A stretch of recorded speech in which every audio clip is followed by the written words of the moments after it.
Assalamualaikum.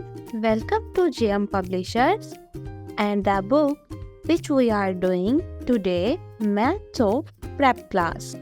Students, today we will learn questions words.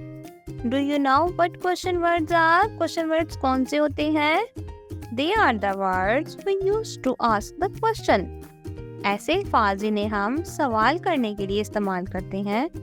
Let's learn 3 important question words today. What, who and where.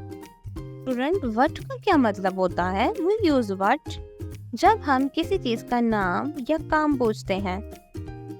First picture में आप देख सकते हैं What is this? What का क्या मतलब होता है जब हम किसी चीज का नाम पूछते हैं. So, this is a cat. क्या है? This is a cat. Students का मतलब होता है कौन. हु का क्या मतलब होता है कौन. We use who जब हम किसी शख्स पर्सन के बारे में पूछते हैं. जब हम किसी पर्सन के बारे में क्वेश्चंस करते हैं तो हम who यूज करते हैं. थर्ड पिक्चर में देखिए Who are you?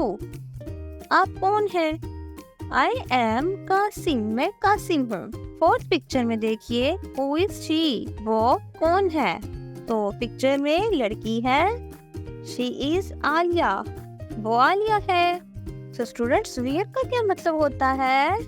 where का मतलब होता है कहाँ. We use where जब हम जगह के बारे में पूछते हैं. For example, where are you going? तुम कहाँ जा रहे हो. I am going to school. So school is a place. Where do you live? तुम कहाँ रहते हो. I live in Lahore. मैं लाहौर में रहता हूँ. So let's repeat, student. What mean क्या for things. Who mean कौन for people. Where mean कहाँ for places. Excellent. You all are very smart.